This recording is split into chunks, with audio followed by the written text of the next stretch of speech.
have a safety demonstration here at Lake Fork, and the instructor is Mr. Jeff Little. He's going to show you how to reflip your kayak and get back on board if you have capsized. So I'm going to see if I can I flip this around? How do I flip that bad boy?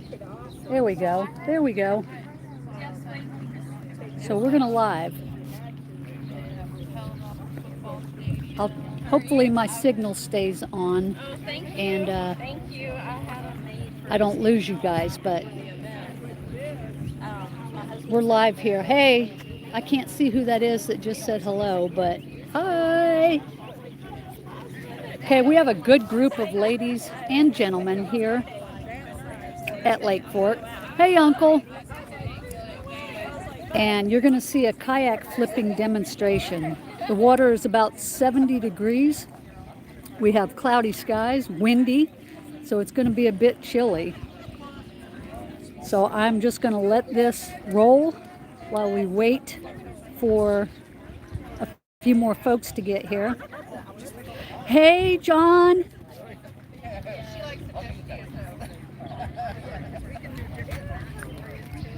So we've been here a few days, and there's roughly 50 women. Hi, Kathy, from all over the country.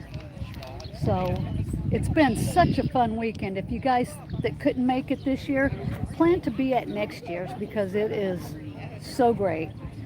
So that's Jeff right there. Jeff works for who, Tammy? I can't remember. Torquedo? Yeah. Jeff is with Torquedo.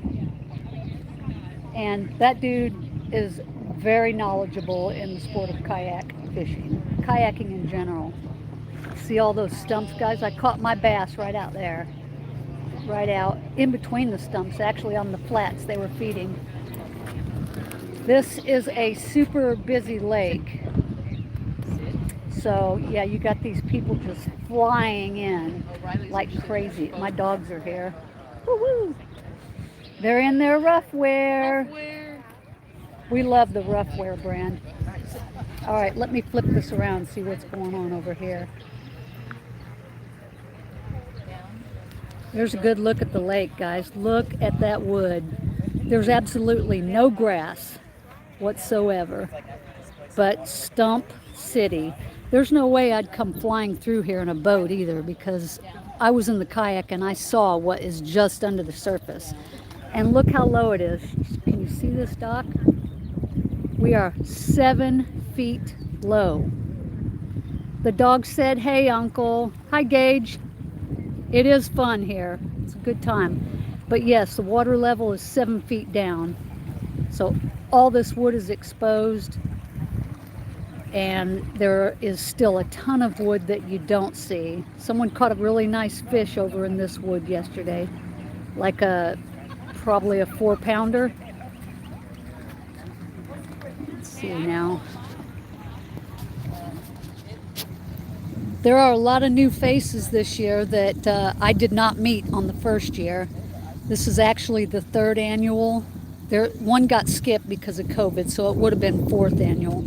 But I did not make it last year. I had that family emergency. But so yes, I've met a lot of new folks this year. Roxy and Riley are here again.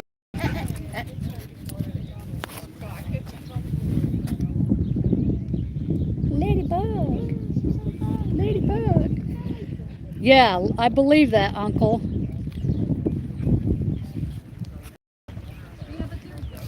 And all this should be underwater. This is just sandy clay. This isn't too much clay, but I tried to go further down and see if I could launch my kayak. Oh my gosh, what a mess. And the clay does not wash off easily. Kate fishing in the house. Live right now. Kate fishing. YouTube live? It's live. It's live. Y'all know Kate. Kate fishing. This is it's fun. We're gonna watch people fall out of the boat or something. Yes, they're gonna flip it and get back in it. Well, if it all works out. That's a theory. Hey, if I can do it, they can do it. But you did it in a pool. I know. This is going to be, See, because there's gators right well, there. actually, this water's a lot colder than my pool, so. Kathy says, hey, Kate. Hey, Kate. Where's Kathy? Matheny. Oh. Give her a hug. Virtual hug. I love you, Kathy. Yeah. Hi, Kathy. Everybody says hi. She said miss y'all. Kathy Matheny's on there. Hi, Kathy. We wish you were here, Kathy. There's Amanda. She's one of the She's been busy. organizers, and she is busy. Down here you have Kathy Pauley in blue, and that's Robin next to her. Robin is working on kayak lift systems for trucks, and she brought one of her prototypes down here, which was really cool.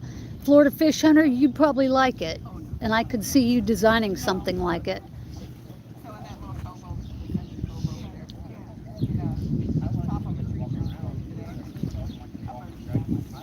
Yes, this lake is absolutely ginormous. Yeah, we wish you were here, Kathy. Next year maybe, huh?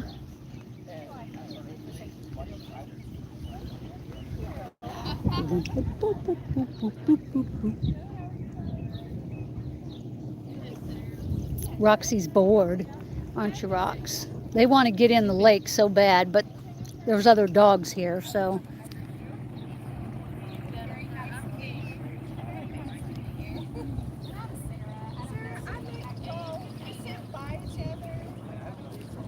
Oh, good for you, John. I'll have to show you the video when I get home. I'll put it on my YouTube video. Here comes Guillermo. Get him on there. There's the #1 man in kayak bass fishing, Guillermo Gonzalez. Nice dude, right there in the green, right there. Jeff Little from Torquedo. You got Katie over there from Mariner Sales. I think she's she's like a safety person because she's qualified for water rescue or something along those lines.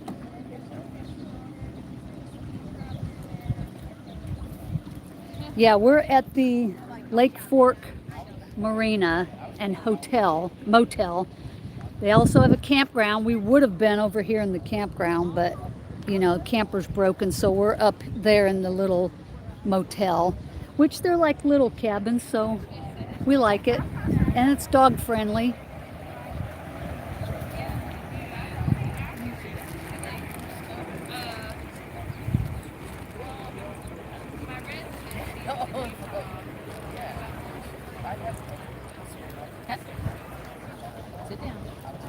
I'm gonna keep y'all on here till we do this kayak flipping demo, water safety course. Over there you have Sarah Prather. Some of you probably know her. Wonderful lady. Yeah, John, this is a brand new camper. Brand new. We got rid of the Renegade and we got a Grand Design.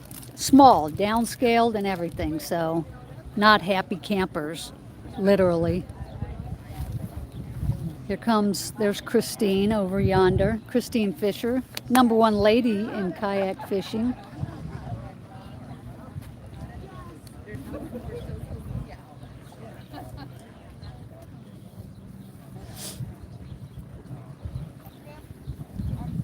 And up there you have Susie Roloff.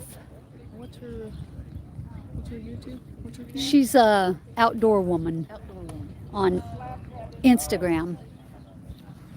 And you have, her name's Wesley, right? Wesley in the dark blue. She's a professional angler. We have Trait here somewhere. She's a pro. She's a pro on the Bassmasters series. She's on a boat. Yeah, on a boat.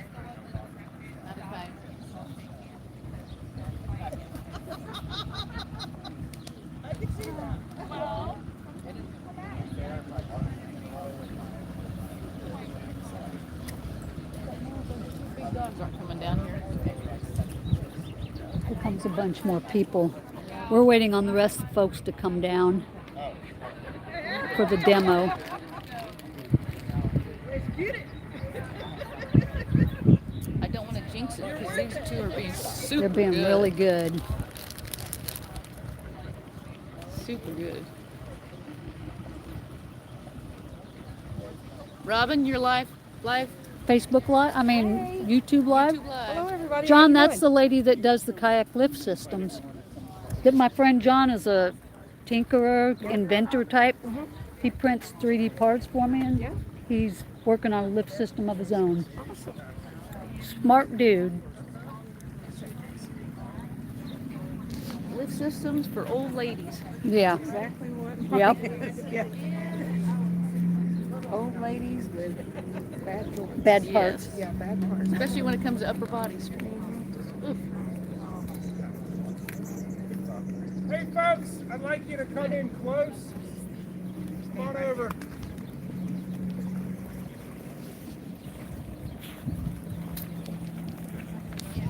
Okay, for everyone that hasn't met Jeff, this is Jeff Little. He is the sales manager for Torquedo.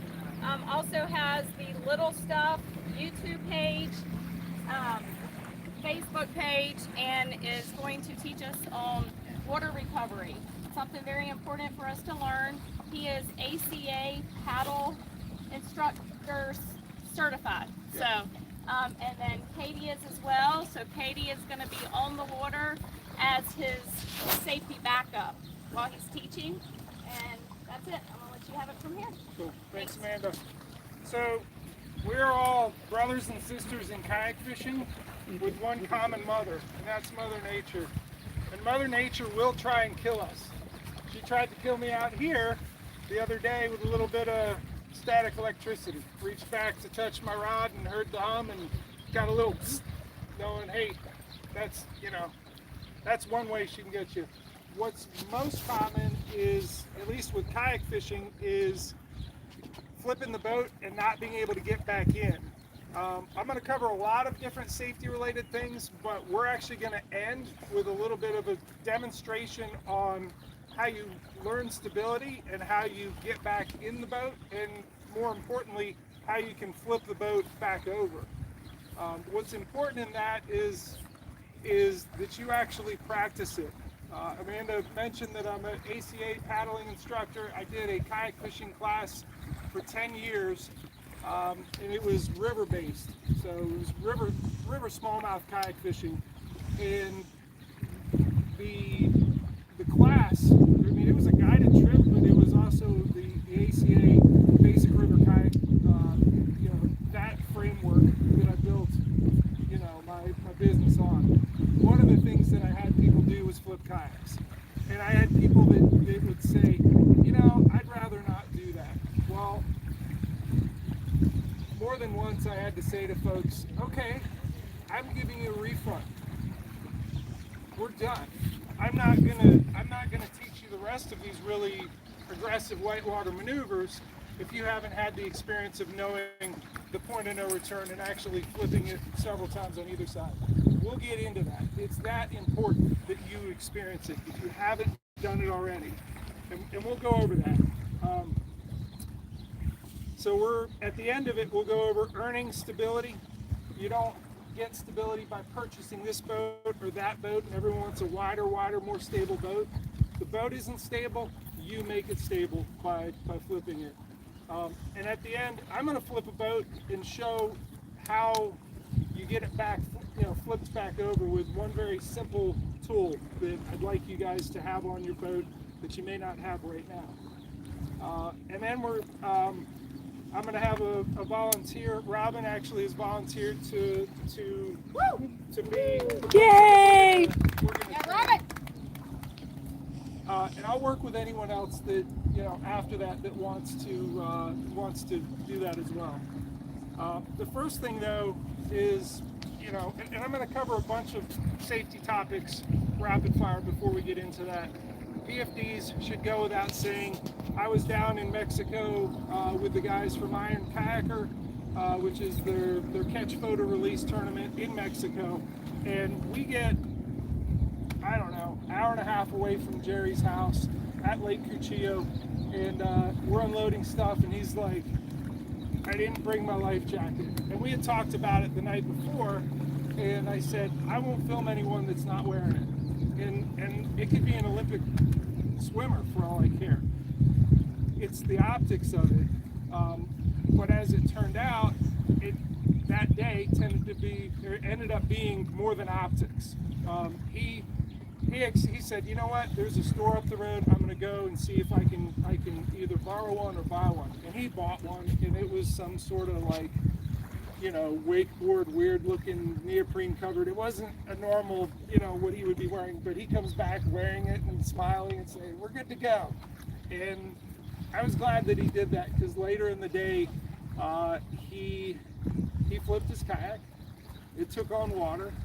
And another one of us that had the torpedo was able to tow it out, but he couldn't actually get back in it. And it was a half mile that he swam.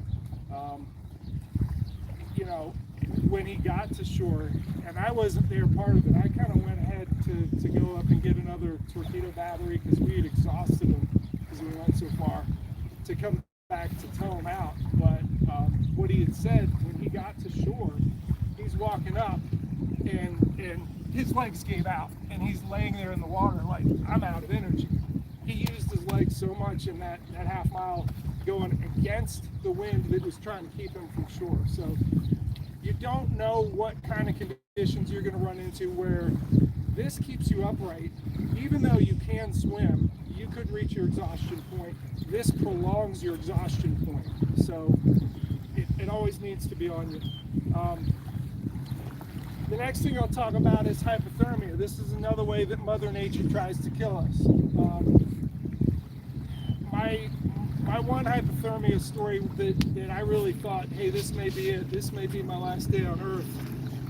I was actually on land. Now, we were on a week-long camping float trip, but we went to bed and it was pouring rain, and it soaked into the tent and sleeping bags and everything, and we tried to start fires, and it wasn't happening. And about 2:30 in the morning, my buddy and I, who were on this week-long camping float trip on the Upper Potomac, said, I think he said it, he said, Jeff, we need to make a fire. And I just said yes.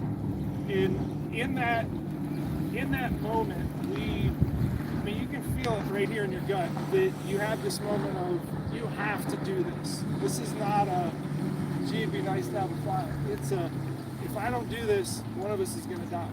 And, you know, we exhibited the symptoms of hypothermia called the umbles.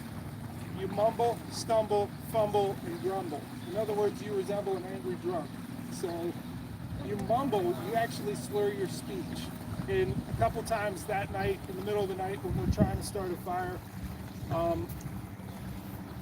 half words came out of my mouth. I knew what I was thinking and saying to my buddy Rob, but it didn't come out right.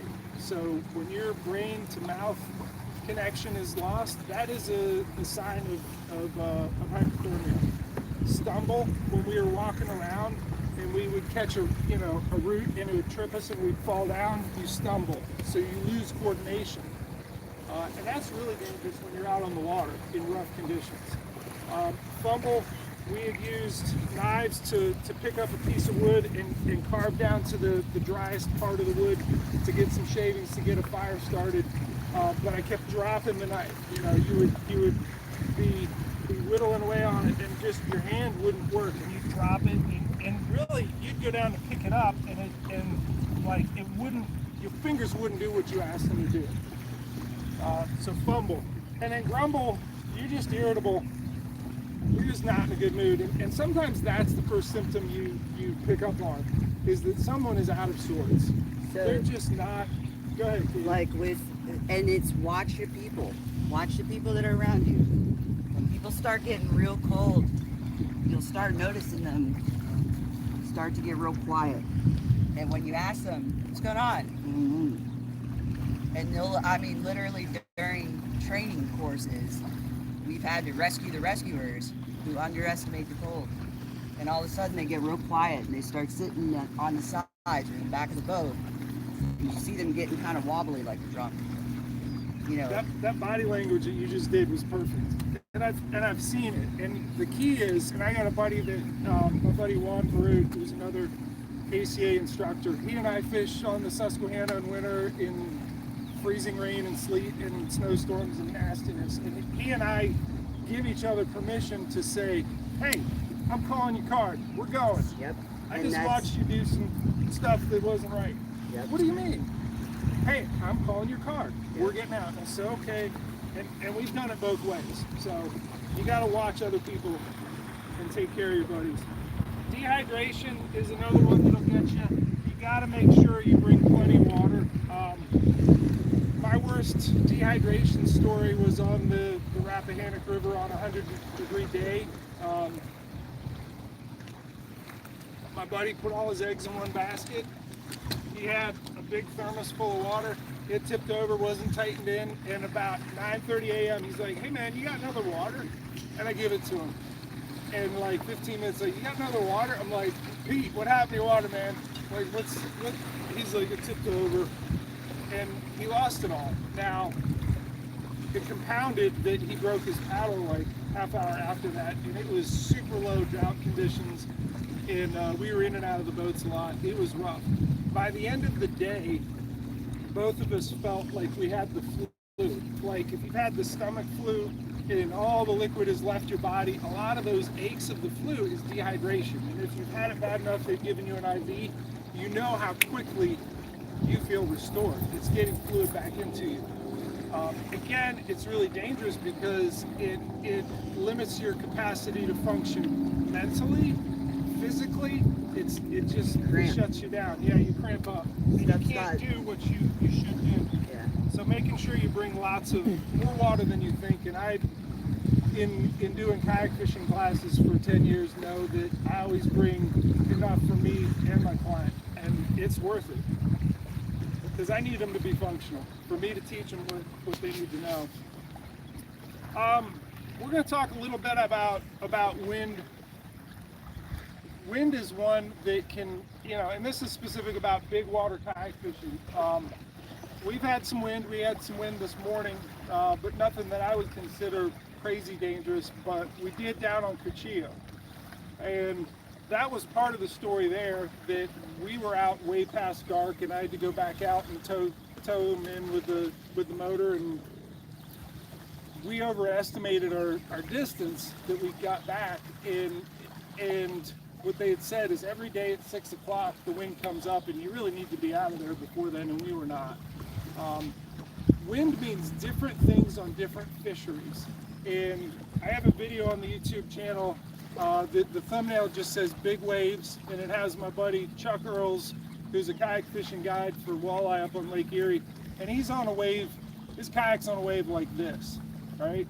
Great thumbnail. Get a lot of people to watch it because it says what it is. But what the day started with is checking the wind forecast. Now, he told me, "Hey, it's going to be blowing 20 to 25. And I said, "So we ain't going?" He's like, no, we're going. I'm like, Thank you, John. "What? You're crazy." He's like, "Hey, if you don't feel comfortable," I'm like, "I may tell you I don't feel comfortable." He's like, "And that's cool. We'll find some more protected water." Well, on Erie, there is no protected water. It's a big bowl. Now, 25 mile an hour wind, and it was that. On the Chesapeake Bay, some of my home water in Maryland is totally a no-go. Like, I limit out somewhere between 10 and 15. But I check the wind forecast. I use, there's Wind Finder, which there's avionics sort of wind forecast. Most of the really good forecasts that tell you what actually happened are actually at airports. Willy Weather is another one that I use, but you check it before you go to either decide, are we going here or are we going there? On Erie, honestly, we pulled out there and I looked at it, I said, they're big swells, but they're far enough apart. I think we can do it. And we went out and did it, and it wasn't a great day of fishing, but it was kind of fun going over those big swells. But that wind on the Chesapeake Bay would have been like way more than small craft advisory, because the bottom contour of the Chesapeake Bay goes up, and it creates, with the tide, you know, the tidal current going one way, the wind going another, and you have a bottom contour that comes up on a shelf. You can have a standing 2-foot breaking wave that will flip your kayak. So what that leads us to is, and I'm actually going to draw some stuff here in the sand. I'm going to use this area here. Say that this right here is the overall contour of a body of water. We're going to use this 2 different ways. One is for looking at where we want to go in, you know, where we're going to target in terms of where we're going to launch, and then when you're in a bad situation. Here's the lake, all right? So we've checked our, and I'm going to use, this is our north, okay? So we've checked Willy Weather or Wind Finder, whatever. And beginning of the day, say that it's out of the east. If the wind is coming across this way, right? And we know that once you're out into this open water, it's, you know, say it's 12 to 15, which is borderline too rough for this body of water. Your waves are going to be generating like this, and they're going to be moving in this direction. So you may want to choose, and the further you get in this direction, the bigger they're going to get. So the longer it is that you have a flat run, the bigger they're going to get. So what are your good shorelines to fish that's protected water? You know, you're going to want a launch site that's anywhere here, here, here. Once you're over here, it's starting to get a little funky. Anything on this side, except for if you're just staying in this area, this may be okay. Once you get out here, you're going to get these waves rolling across that point. So say you made the right call and you said, okay, we're gonna launch here, and we fished all this area, and we're in this protected area here. But then by the end of the day, the wind is totally, and this happens with fronts. When fronts move past you, the wind direction will change from there to there. Now all of a sudden, you have it coming out of the northwest really strong. And these waves that were coming this way are now moving this way. Well, say you've launched here, okay? End of the day, the wind is coming here, and you're at the back of this cove, and you've got to make it. There's nothing that's going to save you, certainly on this shoreline, and even this one isn't much help to you, okay? So the way that you want to hit those waves, and here are our wave direction.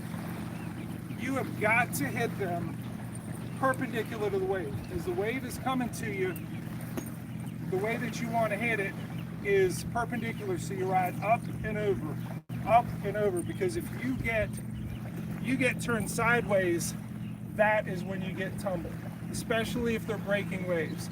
So you can't be sideways to the wave.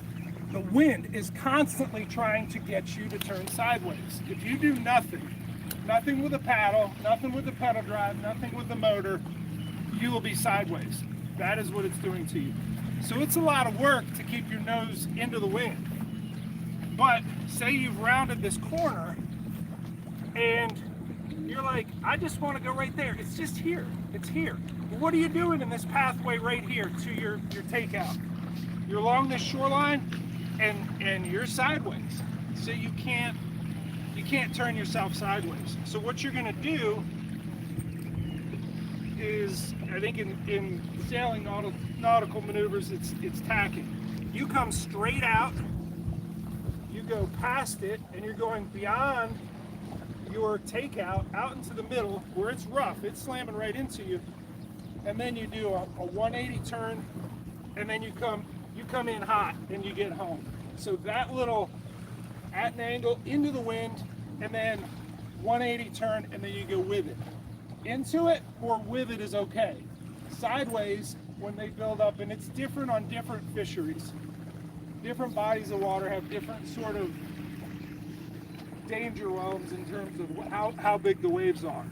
But you'll get surprised at some point in your fishing career. The worst one for me was out on the Chesapeake Bay, and I was out in there in 4.5 foot breaking waves that were constant, like at the beach, one set after the other, breaking waves across the entire bay. Why was I out there in there? Why? Anyone guess? Striper season? Striper, and the fishing was awesome. Man, they were eating. They were chewing, and the worse it got, the more I was catching these big 37, 38, 42-inch stripers. I got greedy. You get greedy, Mother Nature will kick you hard. And that was the situation. And I mean, it was the sort of thing where I was, and this was pre-Torpedo, I was paddling into the wind to get up and fish that ledge, and I had to get beyond it, and I could see it on my depth finder. I could see fish lined up on it, and I put a jig in, 1 ounce jig, get to the bottom, pop, pop. Every time I went over it, I'm like, here it comes, boom, there they go, and and it was a blast. But I was in trouble. I did not flip somehow, but it was, and I'd already done a lot of whitewater paddling at that point, and I understood kind of like how you run a rapid is perpendicular to the drop. Staying perpendicular to the waves is critical. And when I got to the end of it, it was the same kind of thing where the wind was coming this way. I had to go beyond my launch and then come in at a similar angle. So this tacking is critical. A plan B for it though, if it's just not gonna happen, you're exhausted and you just can't get up to that point. Or maybe you can, but someone in your party, you just see them failing and you're like, they're gonna flip. And you gotta have plan B. And sometimes your plan B is to say, screw it. We're letting it push us all the way to this shoreline and getting on land. At that point, you're either waiting it out or you're going and knocking on doors. Be ready to do that. Scotch says no. No, I agree. You agree? I shake my head because. Like, Have you done it? I've done it. Oh, I mean, you just have to. I mean, I get in situations where I take people out, and you just have to be open to that. Yeah. I've done it on rivers. I've not done it on big water, but you got to be ready to. Yeah, I mean, if it's gonna kill you to get back to where you took out, why would you do that versus just But- asking for help? Yeah, but also recognizing maybe I can do it. Well, There's a lot of times you can do it, someone in your party not? So those are just some concepts of dealing with the winds, but the main one is you got to stay perpendicular to the waves. You got to get good at checking the weather and checking the wind forecast and direction and choosing the right locations. The other thing that I'll tell you is a smart thing to do is to actually keep a record, a log of your trips of saying, hey, I was out there and it was good until 4:30, and right at 4:30, between 4:30 and 4:45, we built up to 3-foot waves. And this was the wind direction and speed. If you have that as a reference of going after the fact to the airport weather station that measured and said, yeah, we had 17-mile-an-hour wind. Of course you got 3-footers. Then you know next time you're thinking about going out on that body of water, okay, they're calling for 17. I survived that. I'm not doing it again. So. Well, and especially like here in Texas, you see 15 to 20 out on that main water, at least 10 to 15. So when it says, oh, it's only 10 to 15, no, it's more like 15 to 25. All right.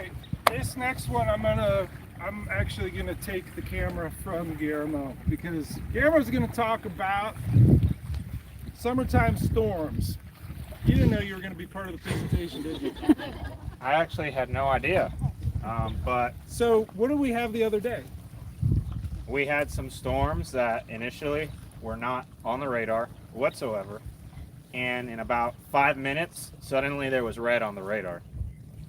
So keeping an eye on the radar, and I know some of the offshore stuff that I've done with Chuck Earls, or even down on the Gulf Coast with Matthew Van and Brandon Barton, they're always looking at the radar. What radar sites do you tend to look at? I have a couple. I actually like to sometimes even cross-reference them a little bit. I think I have one app that's called My Radar. Yep. And it works really well. But for me, even beyond like looking at the radar, I think sometimes people rely too much on the radar. But it's crazy, especially in an open fishery like this, how much sky you can see. And if you see black and you don't see anything on the radar, that could be something that's building very fast. But constantly keep your eye on the sky, because in a situation like this, you can see 15, 20, 30 miles away. And if you see the sky getting black, something is coming. And I think it's also important to know, wherever you're at, what direction storms typically come from, and knowing where you're at and what direction that is, so you can prepare for that. So if you see, the black sky in this direction, the wind's coming at us, that's what you worry about, not necessarily it's black sky over there. But I know it's moving in that direction. Right. And I think it's always important to kind of know where you're at, which direction's north, which direction south, east, west, whatever. And for that, you can easily look at your radar app when there's really anything around and see which direction it's moving. I know here in Texas, it's dang near always, the weather is dang near always coming from the east-southeast. West-southwest. Almost always. It's moving east. Nice. Not always. That's why it's good to look at your radar, but almost always. So one other thing about navigation before we jump in some boats and talk about earning stability. I did it this morning. There were a bunch of us that launched somewhere away, and I had never been there. When you get to a place that you've never been before, it's critical that you drop a waypoint on there, because sometimes you're out exploring, you have no idea. If you turn around, do we go 3 coves up and then cross, and you get turned around, you're like, they all look the same. I can't tell you how many times I screwed this up before I got smart and said, every time drop a waypoint if it's unfamiliar. That way you can, at the end of the day, or even partway through the day, if the weather comes up, you're not covering a lot of extra distance trying to figure out, is it that looks right, because the house was, oh no, that was another blue house. The other one, whatever. Don't get lost. Drop a waypoint. And then learn in your charts, on your depth finder chart, how to use the go-to function. If you can drop a waypoint, or even take your cursor over to, and I can show you some of, you've got one set up, how to do that afterwards. But basically, you draw the cursor over to the waypoint that is your launch point where you've left your vehicle, and it'll tell you the distance that you have. In some cases, you have to go around something, but it's a relative amount that okay, we got 7 miles to go. But you can create a track, and what it actually does on the chart, we're going to go over here. Say this is our waypoint, and we're over here, and say you may actually have a point in the way like this. But you're here. The go-to function, when you put your waypoint, or you move the cursor to the waypoint, it locks on there, it tells you from here you have 7 miles. It's going to create a straight shot to that waypoint. What you may want to do instead, and it'll actually give you 3 lines. it'll give you lanes, so to speak. So a center lane, a right lane, and you'll have an alarm that if the wind is pushing you out of it, you're not really going straight, so it'll tell you, but you can't go over the land. So what you do instead is you say, all right, now at least I'm oriented to where I need to be from where I'm at. This piece of land is in the way. Let me move the cursor over to this point, drop a waypoint there, make a straight shot there, and then once we've gotten there, then move the cursor back over to the waypoint at the takeout. That way, if you're in a rush and you need to get back because the storm's coming or the daylight's ending or whatever it is, if you have someone with a medical emergency, you're not guessing, you're not wandering, you're not wasting any time getting out of there. It's called the go-to function on your chart. If you're not sure how to use it, I will try and help you. Katie can help, figure it out, or you can go on YouTube and there's going to be a tutorial on YouTube. I've used it many times in situations where like I know the seconds count and there's a storm coming, and that way I know I'm taking the straightest possible route back to the ramp, which in hindsight can end up saving you 5 minutes if you're going a long way, and those 5 minutes can be the difference between getting to your truck and being dry and getting hailed on. Right. But batteries die. Your phone's fall in the water. You have not made mental notes. Just big ones. Don't try to mental note every single marker. Find something that really sticks out that you can see from a multiple points. That little green guy right there, that little dot, it's all by itself. It's got a very distinctive roof. It's a very distinctive color. That one, no good. Looks like every other dock out here. But that one is very particular. And there's a flag behind it. So always have your note. This is home. Like that front of this cove is gonna get you in here. Or if I needed to, I know that I got a Google Maps pin drop from someone saying this is where the event's going to be. Last ditch, that is a backup. But you're right. I've been out there and the depth finders died, and I've been like, Whoops. I got part way. I know it's over here. That's an excellent point. Did you talk about fog? Fog, well, I'm going to ask. This was a kayak that I'm in. What piece of safety? Sometimes having an old-fashioned compass with you is like important. What piece of safety equipment am I missing from this right here? Navigation light or What? a flag. So this is one that I use. It's the Yak Attack one, but I put a different flag on it, and it's my buddy Chuck Earls, who's out on Lake Erie with a lot of boats that move really fast, and it actually opens up like a sock, and that way, because it's three-dimensional, you can see it from the side as opposed to a flat flag, where if you're immediately downwind or upwind, it doesn't fill up. This one is visible because it opens up like a windsock. You twist it, and yeah, it'll help you with the fog, but if fog is big enough, even this isn't gonna. If it rolls in while you're out there, you're hugging the shoreline getting home. But yeah, and sometimes you just say not going because the fog is too bad. I think the bass boat tournaments do a whole lot of tournament delays because of fog. I think it happened on the James recently.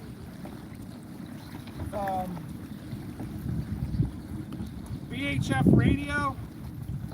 This is something that I don't have one yet. I think I'm negligent in not having one, but the kayak anglers who I've been out with on the Gulf Coast and on the Great Lakes all have them.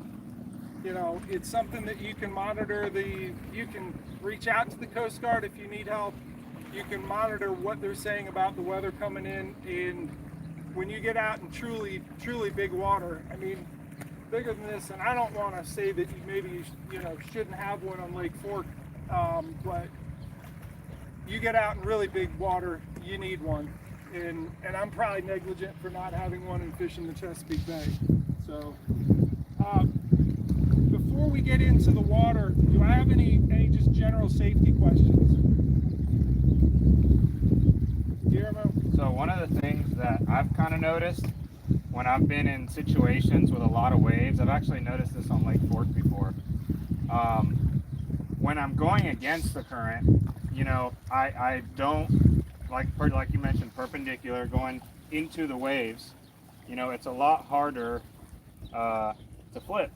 But sometimes I've noticed even running perpendicular with the waves behind me, the waves can still, it's easier for the waves when I have forward momentum and the waves are behind me. Pushes on your butt and turns you sideways. They push on your butt and want to turn you sideways. So what's your best advice to stay straight in that scenario? So that's a good segue to some of the paddling skills that I want to get into before we get to the earning and learning stability and flipping, and we're going to go over some paddling skills. I'm going to jump in this boat real quick, and we're going to talk about proper paddling form very briefly, but I'm going to talk about the sweep stroke in particular, and that is what saves you. When you have a breaking wave behind you and it's coming in perpendicular, but it catches your back end and it wants to turn you around. At that point, and it's sweeping me this way and pushing me in this way, I'm going to do some sweep strokes. And you need to have practiced this a bunch, but I'm going to go over the mechanics of it real quick before we get in and flip some boats.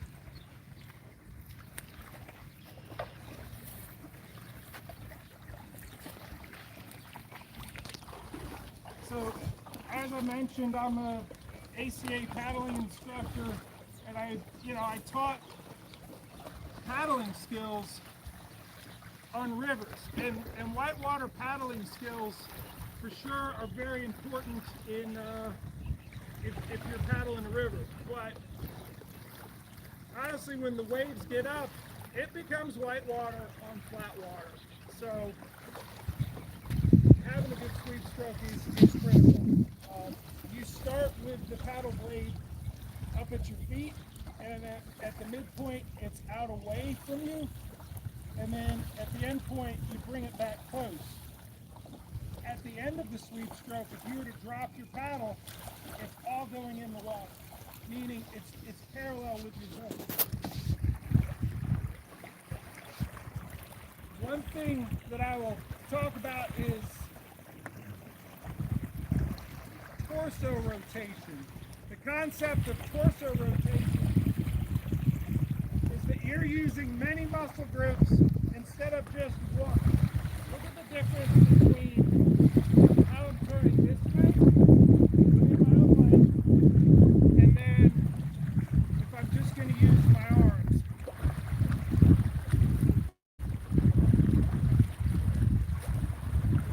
If my shoulders are square with the seat, I'm not turning in as tight a circle as I did a second ago, am I? I'm going to go back to torso rotation right now.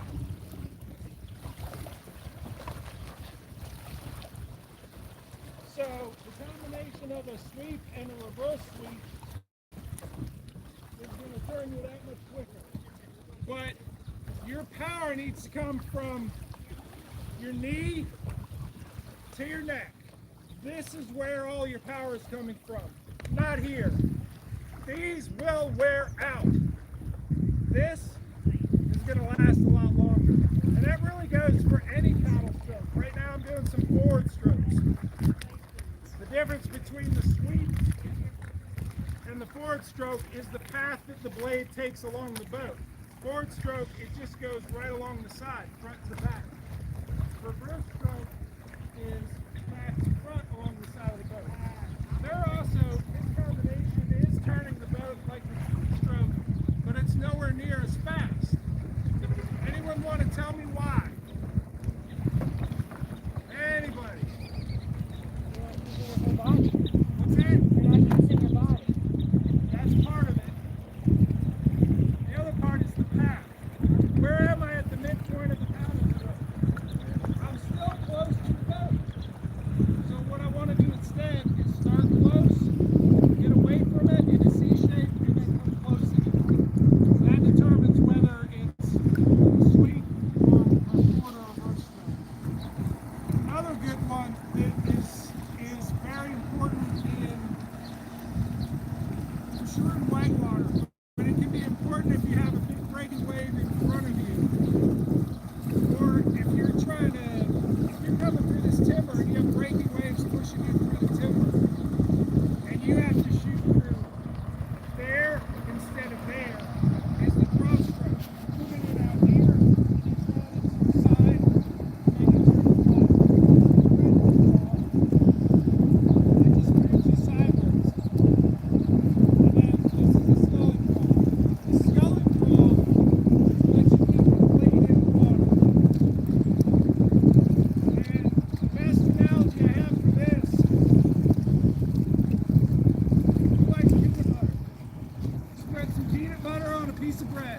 That is what you're doing with your paddle blade. It's this smearing the peanut butter on the bread, back and forth. So practice it. The draw stroke and the sculling draw are going to come in handy for you when you need to be right there, right now, instead of here in this trajectory. One other that I'll talk about briefly is the brace, and this is more for the real aggressive whitewater, but it can help you in bigger waves. But the concept of if you're leaning over and you basically take the flat part of your blade and you're punching water, what it does is it brings the boat back up underneath you. If you think you're falling on this side, and it's hard for me to do this with this inflatable because the inflatable man doesn't want to go over. Maybe I'll show you on the Hobie when I get in. But a brace is something where you're basically taking the boat and torquing it this way by punching the water, saying, no, I'm not going there. I'm not going to go there. That's what a brace is. When you feel unstable, punching that water, saying, not doing it. All right? Another thing that keeps you stable is forward speed. If you're running, like what Guillermo asked about the breaking wave that's coming in behind you, if you're moving at speed, staying out in front of it, that is helpful too. But if you have a cadence of left, right, staying in front, you can roll right into, say, the back of the boat is being swung in this way, and the front is turning, and it wants to roll in. So from forward stroke right into turn this way. But overall, if you're moving forward, you're going to be more stable than if you're sitting there wondering what to do.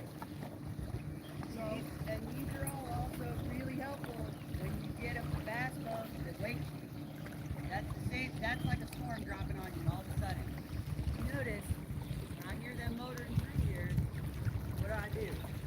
Swing around immediately to face them. yeah, boat wakes are the same as wind waves in terms of you want to hit them perpendicular. Absolutely. All right, it is get wet time. So, Katie, tell me where the safe area is. She's actually gone out and checked out with her side imaging where I'm not gonna flip into a log somewhere out there. But what I'm gonna start with saying, we've intentionally left the H crate on there. This is gonna be resistance, and this is gonna be something that makes my job when I flip this Hobie Pro Angler over, getting it flipped back over, that's even more water resistance. The tool that I have aboard is something we're all familiar with, but may not have on the boat, and that's this strap. We all have them. I would implore you, and Robin, you're actually, I'm going to give you this one as new, and this is for your boat because you're volunteering. It's my thank you, a Yak Attack regular strap. That lives on your boat now. You're going to strap that. You can go ahead and do that because you'll need it here in a moment. So let's go over here and put it on there. I would say you move it here and then just have the rest of it underneath your seat somewhere that it's not going to take. So that's just how they packed it.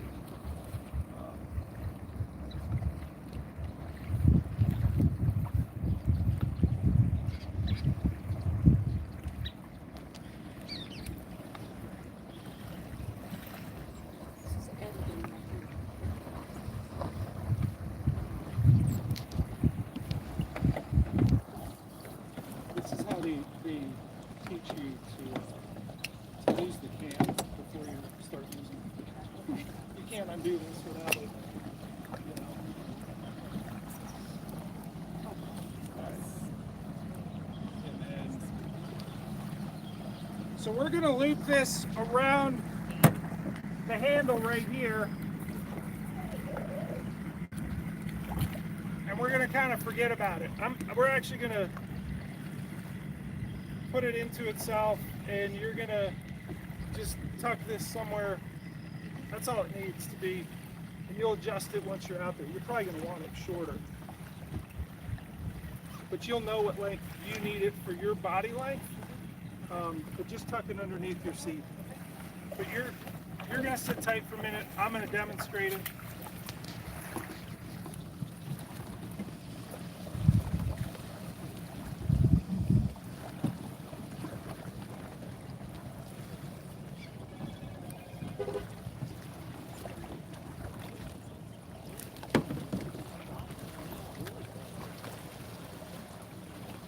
So the entire kayak fishing industry is under the impression that if you just build wider and wider kayaks, you're never going to flip.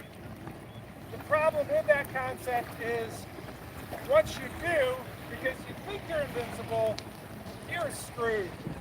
All of that width that you had to keep you from flipping is going to keep you from flipping it back over and getting home safely. So the most important thing when you get a new boat is to get it out there and flip it. And I'm going to flip this EA12. I have not done it with this particular boat. I've done a 14. I've done other wide boats like believe it or not, I've intentionally flipped a native Titan 13.5. Other wide boats like the Jackson Take 2, all of these super wide boats. That you would think, hey, I'm good to go. You may not be.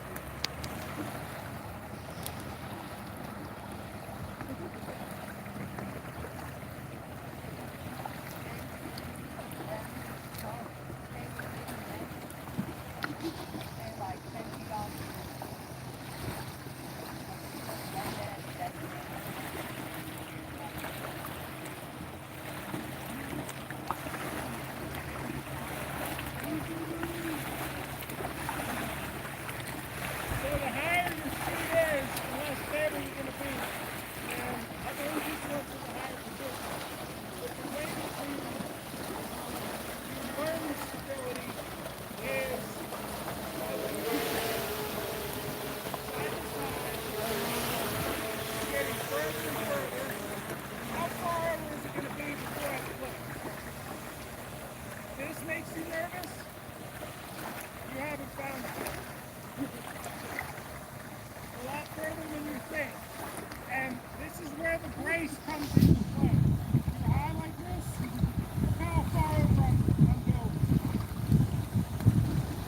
The brace will save you.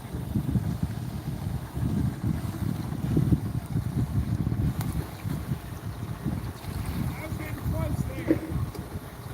This process is how you get to where you can feel that point of no return. I'm going to get sideways so y'all can see the angle.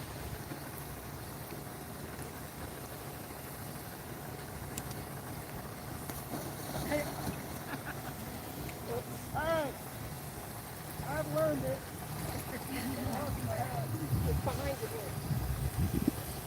So, you're in the water now.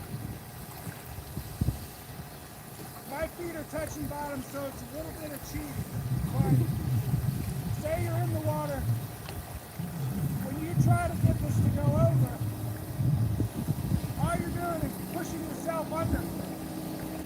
So remember that I have this strap.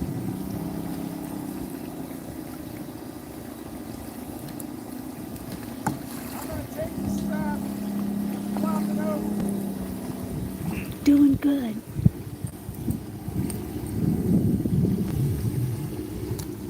I'm going to use the strap to pull myself up onto it. And I'm going to Roxy wants to help him. Once you're on top of it, you get to your knees.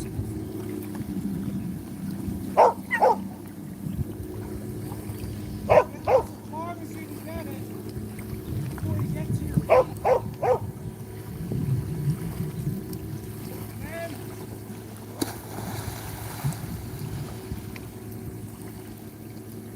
that's how you ride it. Now I have to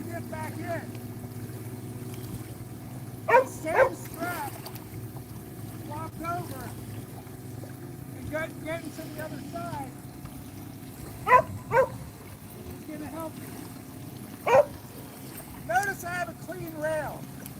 If you have all sorts of accessories on both sides, it's going to be hard to do this.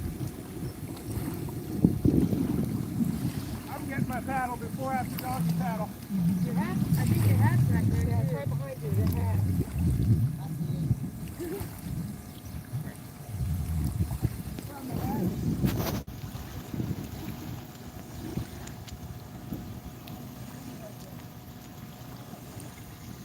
Thank you, Eve.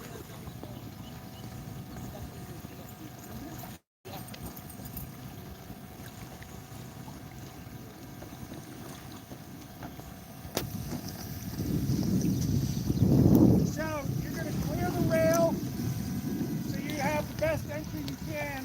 I'm using the strap, and more than anything, I'm going to get my feet up and kicking.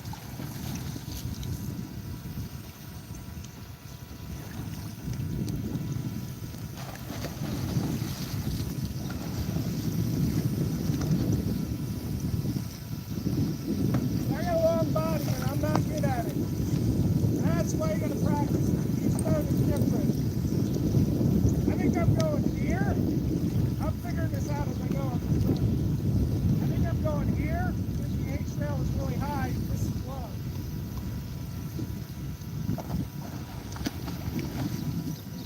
Once your butt is over it, then you're gonna turn around and sit.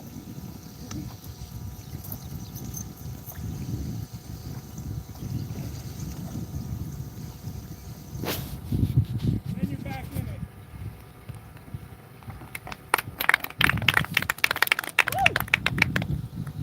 You gotta practice it because someday you'll be in the water next to your kayak.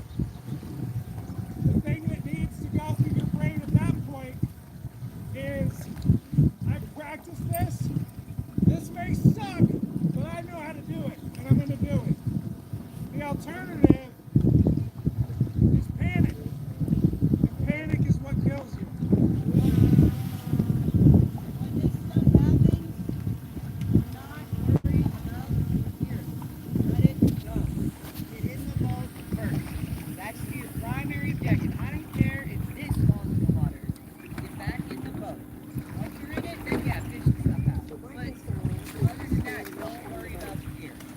If you don't have like a nose, I can teach you standing you stability. just get some paracord and You can use all sorts of stuff. That, I mean, I just use the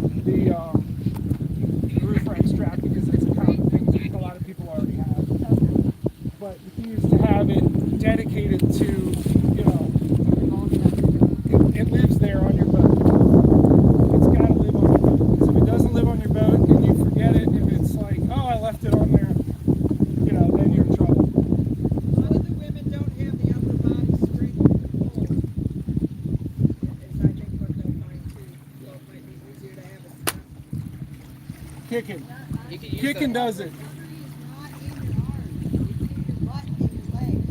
that strap that you had done over the side. You can use as a stirrup. Put your foot in it and use it as leverage. Push her in.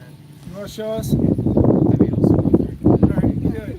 There he goes. That's an excellent idea. Oh yeah, no. Take my trash. And your hat. So we use the opportunity to talk about making sure a life jacket fits. Mine's a large, extra large. Is probably a little bit too big, but arms up. I know, I'm demonstrating. We cinch this down. The important thing is that when the natural flotation of the life jacket lifts it up, it's not going to get up in your face. If it's so loose that if someone can take this and blind you, it needs to be tight. I think I went a little too tight on that side. You're good. All right. Pretty good. So do you want to just show the concept? Yeah, so what I was talking about is like with this strap, you can take this and shorten it once you're in the water to where it's only hanging off a foot or two. And what you want to do is stick your foot in it so you're not all the way down at the bottom, and you use it as a step. So you got your foot in there and you're pulling at the same time to help you leverage. You're trying to get over the side. Once you get over the side, just like Jeff said, the balance, once you get the butt in, it's going to go back down. But it's just a simple thing. If you're already using this strap, you use it as, like I said, like a little stirrup. You just put your foot in it, you still pull on it, but you're not pushing off the bottom of the lake or in the hydrilla. I had a situation last year. I'd set a rod down in my seat when I was standing up and fishing. Wasn't thinking about it. Went to flop back down in my seat, and when I did, I flopped down on the rod. When I flopped down on the rod, it was laying like this. I hit the rod, and it just bounced me off into the lake, into the hydrilla. I can swim really well. I can swim across this cove underwater. Being stuck in the grass made me panic. This is the first time I went to kick, and that grass just wraps around your feet. People, oh, that's not a big deal. The second you start to panic, it becomes a big deal. Like I said, very good swimmer. When you have grass, vegetation, pads, any of that stuff tangling around your feet, you no longer have the ability to freely kick and get in. That's where having a strap like this would come in really handy. Because I don't really need a strap to get back in most of the time. And another way to get in on this boat is I normally enter off the bow. You have these bungees you can kind of grab on, and you can kind of pull yourself up over the bow.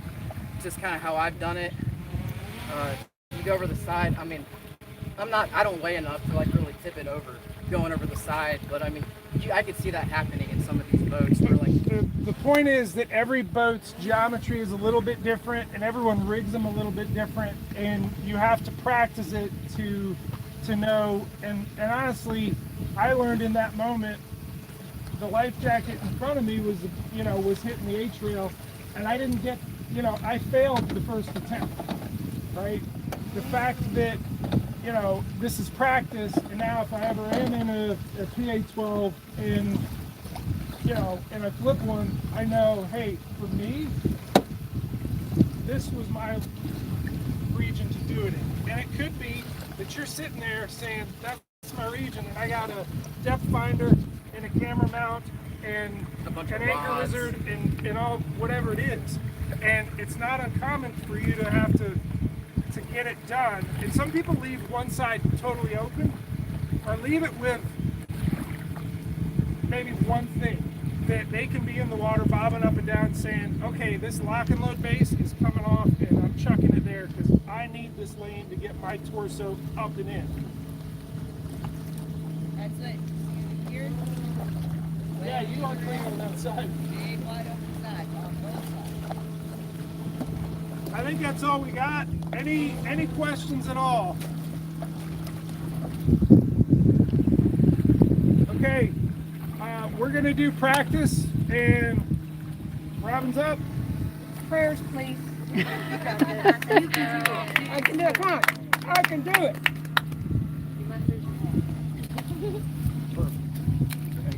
And the first one that laughs makes the rest of you laugh.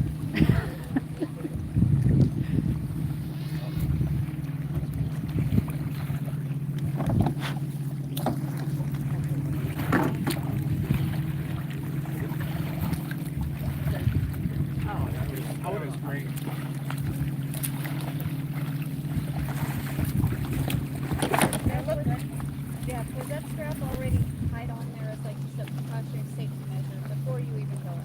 Yep, it lives on there, and I actually don't have one on this boat, but I have. This is a Road Fishing Company drag strap / pull-up strap, and this is my version of that, and I put it in on the other side. I can move it over pretty quickly.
This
place is busy.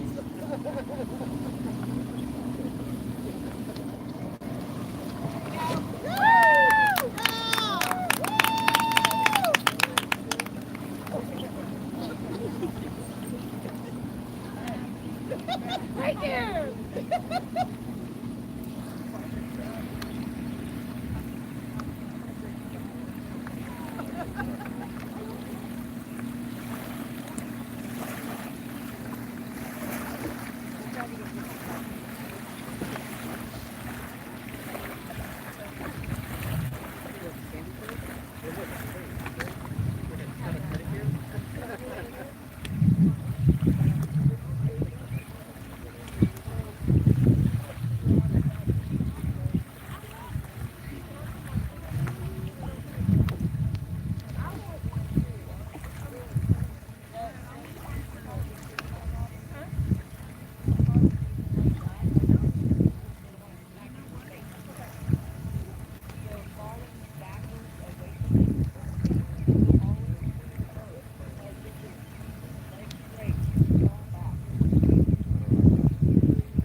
It's harder than it looks, guys.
Girls, the girls.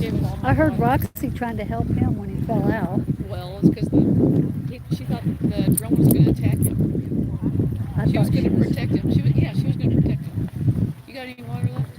Yeah. I just gave him mine. I think they're okay right now, but I just gave them all mine.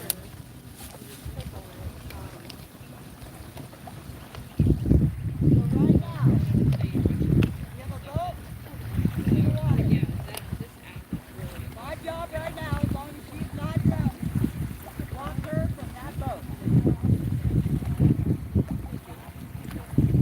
And what she's doing also effective.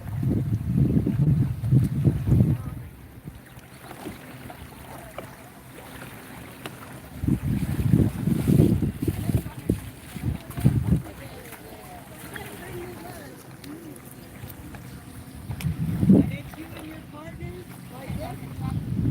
Going up, grab the boat when another boat is coming. Send it to the shore and get to them.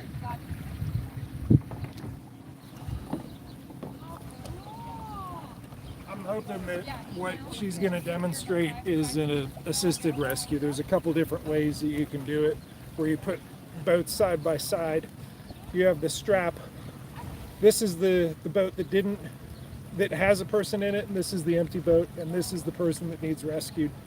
You throw the strap, you attach the strap here.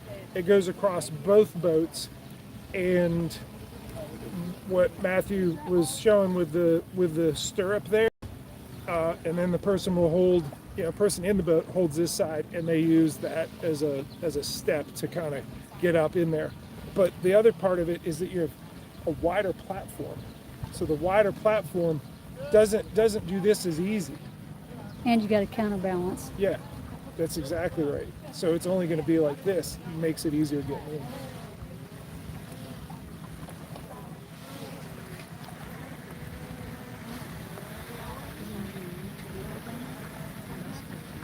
Yes. It's been going for an hour. Your battery's probably going to be... I don't care. There's still people watching. Yeah, she wanted to rescue him. Mm-hmm.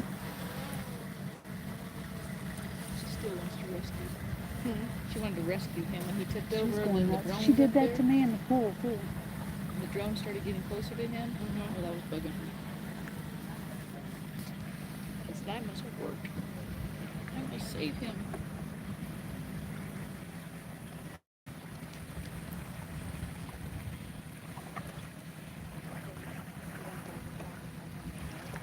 That's exactly what happened to us on that lake. That's so scary.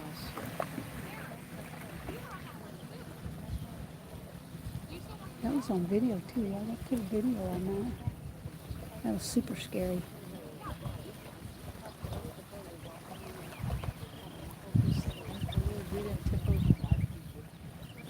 We know what it means by pushing sideways. Kept trying to turn us sideways. Yeah, and mine, you know how it turns on a dime so easy. Not being able to control the rudder because you're busy. That's when I need a rudder lock to just lock it. You can't. You got to feather it or you're going to roll. Because the wind will blow you and you're going to need to counter steer. Well, that was a lot easier right there.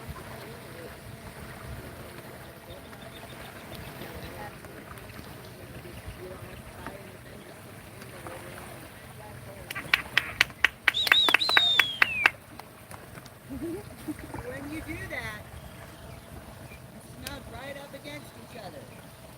What I'm doing on your rail is pushing down, so it's pushing into my boat.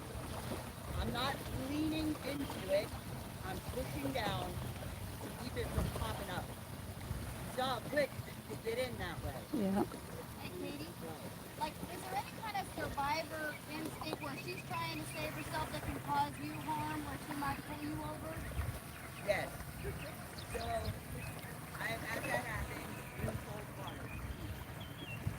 This, and when it's people you don't know, especially, in weird conditions, cold conditions, bad conditions, do not get next to them.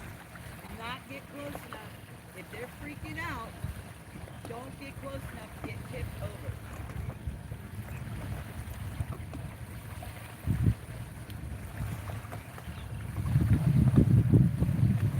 The point of these bags is throw bags. I can throw this towards you, let you grab it, and then I can pull you behind me. Most of the time, as long as they're wearing a vest, they usually will stay pretty calm. They're usually more worried about their boat.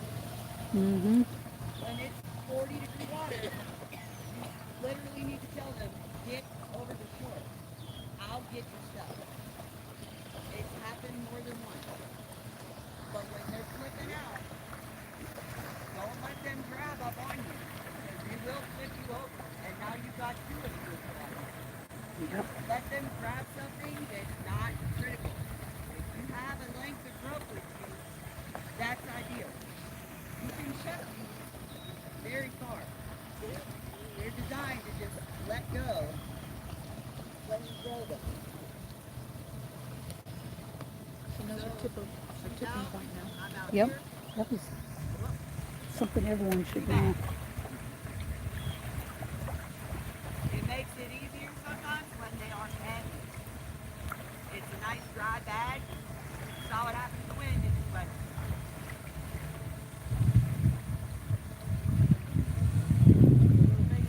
Yep. Yeah, that's why. That's what I'm showing. It will go.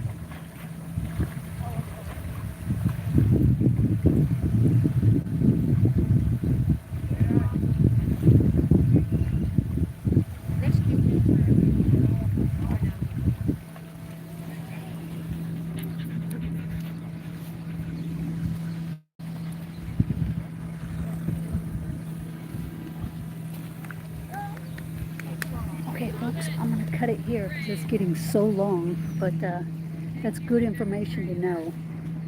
If you have the capability to flip your kayak safely and determine your tipping point, I did it in my pool a few years ago with my native.